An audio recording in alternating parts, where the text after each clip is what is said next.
ஏசு கிறிஸ்து மனிதராய் பிறந்ததினால் உன்னதத்தில் இருக்கிற தேவனுக்கு எப்படி மகிமை உண்டானது?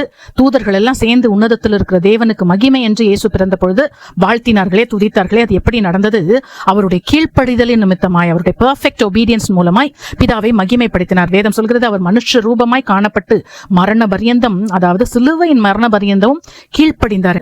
அந்த கீழ்ப்படிதல் எல்லாருக்கும் தெரியும். ரோமருக்கு பவுல் எழுதும்போது சொல்றாரு, உங்கள் கீழ்ப்படிதல் எல்லாருக்கும் யாவருக்கும் தெரிய வந்திருக்கிறது, அதனால நான் உங்களை பத்தி சந்தோஷப்படுறேன். அதே பால் கொரிந்து சபைக்கு எழுதும்போது சொல்றாரு, நீங்கள் கிறிஸ்துவின் சுவிசேஷத்தை கீழ்ப்படிதலோட அறிக்கையிட்டு இருக்கிறதுனால எருசலேமில் இருக்கிற பரிசுத்தவான்கள் தேவனை மகிமைப்படுத்தி உங்களுக்காக வேண்டுதல் செய்வாங்க. சோ நம்ம தேவனுக்கு கீழ்ப்படிதலின் மூலமாய் சுற்றி இருக்கிற உலகம் நம்முடைய தேவனை மகிமைப்படுத்தும். பரவாயில்ல, இவங்க அப்படியே அவங்களுடைய வேதக்காரங்க அப்படியே செய்யறாங்கன்னு சொல்லி தேவன் மகிமைப்படுவார். அடுத்தது நம்முடைய நற்கிரியைகள். இயேசு கிறிஸ்து இல்ல பரிசுத்த ஆவியானவர் அவர் மேல இருந்ததுனால அவர் நன்மை செய்கிறவராய் சுற்றி தெரிந்தார்னு சொல்றது வேதம் சொல்கிறது. ஜீசஸ் சொல்றாரு, மனுஷர் உங்களுடைய நற்கிரியைகளை பார்க்கும்போது பரலோகத்தில் இருக்கிற பிதாவை மகிமைப்படுத்துறாங்க. சோ நம்முடைய நற்கிரியைகள் பிதாவை மகிமைப்படுத்துகிறது. அடுத்தது ஜீசஸ் பிதாவின் சித்தம் செய்கிறதன் மூலமாய் பிதாவை மகிமைப்படுத்தினார். பிதாவே, நீங்க எனக்கு சரீரம் கொடுத்திருக்கிறீங்க, என்னை குறித்த புஸ்தக சுருளில் எழுதி இருக்கிறது, உங்களுடைய சித்தம் செய்ய நான் வரேன், அதுக்கு தான் நான் வந்திருக்கிறேன், இந்த உடம்பே உங்க சித்தம் செய்யறதுக்கு தான் அப்படின்னு சொல்லி சொல்லுகிறதை பார்க்கிறோம்.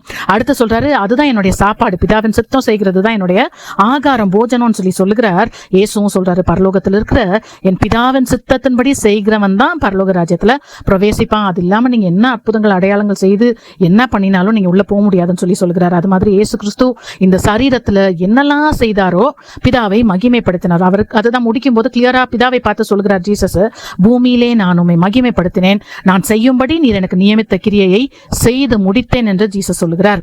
சோ அதுக்கு முன்னாடி சீஷர் இடத்துல பேசும்போது அவர் சொல்லுகிறார், மனுஷகுமாரன் மகிமைப்படும்படியான வேளை வந்தது, கோதுமை மணியானது நிலத்தில் விழுந்து சாகாவிட்டால் தனித்திருக்கும், சத்ததை ஆகில் மிகுந்த பலனை கொடுக்கும். சோ என்னுடைய சரீரத்தை நான் சிலுவையில கொடுக்கிறது தான் பிதாவுடைய சித்தம், அதுக்கு தான் நான் வந்திருக்கிறேன். சோ அப்படி நான் என்னுடைய சரீரத்தின் மூலமாய் தேவனை மகிமைப்படுத்துகிறேன். ஆள் எழுதுறாரு, நம்மள கிரயத்திற்கு கொண்டிருக்கிறார், நம்முடைய சரீரத்தினால் நாமும் தேவனை மகிமைப்படுத்த எதிர்பார்க்கப்படுகிறோம்.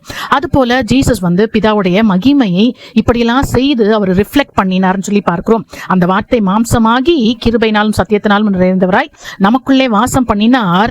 அந்த இயேசுவிலே பிதாவின் மகிமையை கண்டோம் என்று சொல்லி நமக்கு வேதம் சொல்கிறது. அவர் பிதாவுடைய மகிமையின் பிரகாசமாக அவருடைய தன்மையின் சொரூபமாய் இருந்தார். அவர் மட்டும் இல்ல, வேதம் சொல்கிறது, அந்த இயேசு கிறிஸ்துவின் முகத்தில் உள்ள அந்த மகிமையின் அறிவாகிய ஒளி நம்முடைய இருதயங்களில் அவது பிரகாசிக்கிறது. சோ நாமும் அந்த மகிமையை இதெல்லாம் செய்கிறதன் மூலமாய் நம்முடைய கீழ்ப்படிதல், நற்கிரியைகள், பிதாவின் சித்தம், நம்முடைய சரீரத்தில் எதை செய்தாலும் பிதாவின் மகிமையை வெளிப்படுத்த நாம் எதிர்பார்க்கப்படுகிறோம். God bless you.